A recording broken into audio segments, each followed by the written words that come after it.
আমি এই দামি একটা মোবাইল চালাই, খুব দামি, এক আল্লাহর বান্দা আমেরিকার থেকে নিয়ে আসছে। আমার এই মোবাইল কেন, আমার হায়াতে আমি ফেসবুক চালাই না। কিছুদিন আগে ঈদের চিন্তা করলাম ইউটিউবে একটু ওয়াজ মাহফিল দেখবো, শুনবো, ভালো ভালো আল্লাহওয়ালাদের। এটাতে ঢুকলে অ্যাড আসে মেয়েদের। পরে ইউটিউব আনইনস্টল করে ফেললাম। কইরা 2-3 দিন খুব খারাপ লাগছে। কি করবো, মোবাইলটা খুললে কিছু তো দেখতে হবে, দেখার কিছু নাই। তো কিতাব আছে, তাফসির আছে, এগুলো মাঝে মাঝে পড়া আলহামদুলিল্লাহ আজও পর্যন্ত নিজের কন্ট্রোলের মধ্যে রাখছি। ফেসবুকও নাই, ইউটিউবও নাই। আর এই যুগে যারা মোবাইলের গুনাহের থেকে নিজেকে বাঁচাইতে পারবে, এর মতো আদর্শ মানুষ আর কেউ নেই। আল্লাহ আমাকেও হেদায়াত দান করুন, আপনাদেরকেও হেদায়াত দান করুন। আর তুমি সারা রাত মোবাইলে কবিরা গুনাহ করো। যুবক, তুমি ভাবতেছো হুজুর আপনি তো বলবেন পরকালে ফিডা আছে, বাদ দাও, ওটা পরের কথা।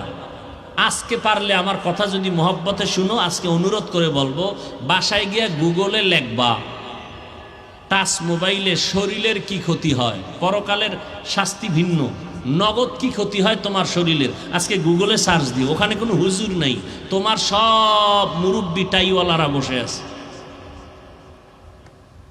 এই মোবাইলের দ্বারা তোমার চোখের পাওয়ার চলে গেছে, খবর নেই।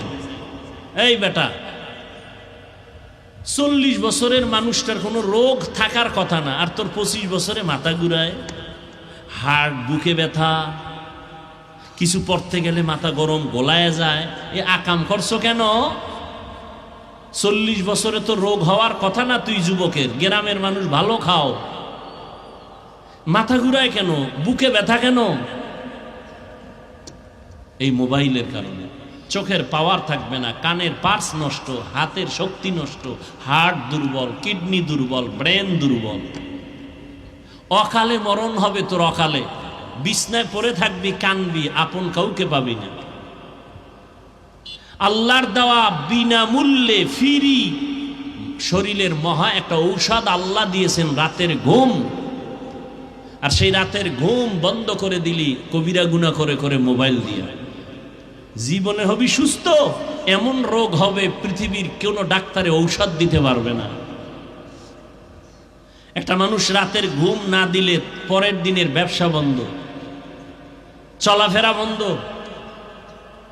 রাতের ঘুম কত দামি এক ঔষধ। আমরা তো দিনের খেদমতের অজুহাতে ঘুমাইতে পারি না, তারপর চেষ্টা করি, না পারলে ফজর পরে ঘুমাই।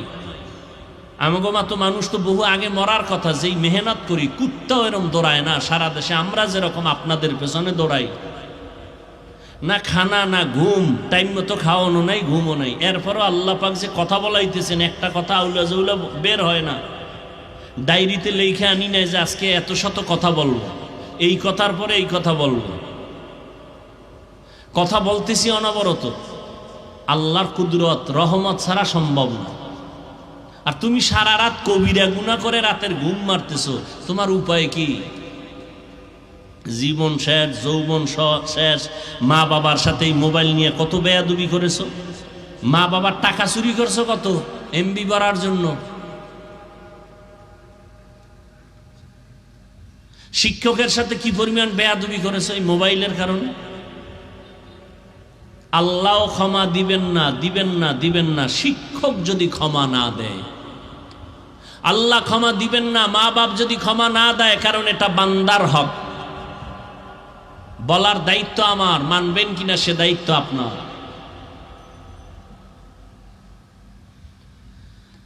ওয়ালানাবলুওয়ান্নাকুম বিশাইইম মিনাল খাউফি ওয়াল জুই ওয়া নাক। এই উঠলে আমি মোনাজাত দিয়ে দেব। আমনের জরুরত আছে, আমার জরুরত নাই। আমনের বাসায় যাইতে মনে চায়, আমার মন চায় না। কত কষ্ট করে আসছি দৌড়াইয়া, আবার হালকা কিছু খাইয়া নামাজ পড়িয়া আবার চিল্লাইতেছি। পৃথিবীতে কথা বলার মতো কষ্টের কোনো কাজ নেই। আমারে কষ্টে লাগাইয়া আপনারা মেহমান দাওয়াত দিয়ে বাড়ি যাইবেন, এটা কোন সুন্নত?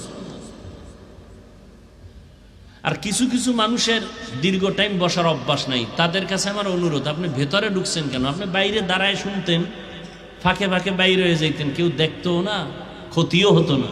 মানে ভিতরে ঢুকছেন কেন?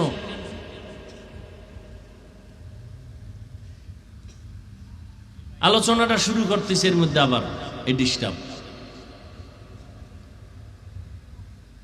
তো ঘটনা একটু বাকি রাখছি, আবু জাহিল্লাটা বলে ফেলি 1 মিনিট। নবী কয় আমি বলতে পারি না, তবে হাতের মধ্যে যা আসো তোর একটা আওয়াজ দে তো। নবী বলতেছেন, এর মধ্যে পাথরগুলো কালেমা পড়া শুরু করলো। আবু জাহিল্লা পাথরটি ফালায় কয় মোহাম্মদ বড় জাদুকর, এর নাম কফাল, এর নাম। নবীজি বুঝাইতেছে কালেমা পড়ে না, আর আবু ওমরের মতো বান্দা নবীরে জবাই করতে এসে মুসলমান হয়ে গেল, এর নাম কফাল। وَلَنَبْلُوَنَّكُمْ بِشَيْءٍ مِّنَ الْخَوْفِ وَالْجُوعِ وَنَقْصٍ مِّنَ الْأَمْوَالِ وَالْأَنفُسِ وَالثَّمَرَاتِ। আল্লাহ বলেন আমি মুমিনকে অবশ্যই পরীক্ষা করবই করব, কোনো বেঈমানকে নয়। মুমিনকে পরীক্ষা করবেন আমার আল্লাহ ভয়ের মাধ্যমে, ক্ষুধার মাধ্যমে, মালের ঘাটতি, জানের কোরবানি, ফলের ঘাটতির মাধ্যমে। ওয়াবাশশিরিস সাবিরিন, ধৈর্য ধারণকারীদের জন্য আল্লাহর পক্ষ থেকে সুসংবাদ। পয়গম্বর বলেন মাইয়ুরিদিল্লাহু বিহি খাইরান ইউসিব মিন, আল্লাহ যাকে মহব্বত করেন, ভালোবাসেন, তাকে মুসিবত দিয়ে পরীক্ষা নিবেন। হাদিস আর আয়াতের দ্বারা প্রমাণ হলো আল্লাহ মুসিবত দিবেন, বেঈমানকে দিবেন না, মুমিনকে দিবেন পরীক্ষা করার জন্য। ঈমান যাচাই করবে তোর ঈমানটা কেমন। তাহলে মুসিবত আসা আল্লাহর পক্ষ থেকে একটা নেয়ামত। এই জন্য আমাদের মুরব্বী আকাবিরিন যারা, তারা মুসিবত আসলে আল্লাহ দোয়া শিখাইছেন ইন্না লিল্লাহ পড়বা। কিন্তু আমাদের আল্লাহওয়ালারা মাঝে মাঝে আলহামদুলিল্লাহ পড়তেন, মুসিবত আসলে ইন্না লিল্লাহ না পড়ে আলহামদুলিল্লাহ পড়তেন কেন? বলে আল্লাহর পক্ষ থেকে এটা একটা নেয়ামত, আমাকে মুসিবত দিয়ে পরীক্ষা নিবেন। আল্লাহ কুদরতের নজর দিছেন আমার উপরে, আর কারোর উপরে দেন নাই। এজন্য আমি শুকর আদায় করি। আল্লাহর মুসিবত যেখানে আসবে সেখানে রহমতের দরজাও খুলে যাবে। আল্লাহর এক বান্দি দিনদার, ভালো বাবার ভালো কন্যা সন্তান, বিবাহের ঘরে গেল, স্বামীর ঘরে থাকিয়া কিছুদিন পরে বলে স্বামী আমার, আমারে কেমন ভালোবাসো। নুজহাতুল মাজালিসে ঘটনা উল্লেখ আছে। স্বামী বলে তোমাকে আমি জীবন দিয়া ভালোবাসি, যা চাইবা তাই পাইবা, চাওয়ার আগে আমি দিতে বাউন্ড। স্ত্রী ডাক দিয়া বলে স্বামী আমার, যা চাইবো তুমি তাই দিবা। বলে হ্যাঁ সত্যি বলেছো? বলে হ্যাঁ সত্যি বলেছি। স্ত্রী ও স্বামীর পরীক্ষামূলক একটু বলছে, তাহলে আমার তালাক দিয়া দাও। আমি চাইলেই দিবা, কহা দিব তো তালাক দাও। স্বামী বলে কল্লা যাইতে পারে, তালাক দিতে পারি না। তালাক দেওয়া কি ভালো মানুষের কাজ? পৃথিবীতে নিকৃষ্ট একটা মানুষ স্ত্রীকে তালাক দিতে পারে, এটা ঘৃণিত একটা জায়েজের কাজ, ঘৃণিত আল্লাহর কাছে, রসুলের কাছে একটা ঘৃণিত কাজ তালাক দেওয়া।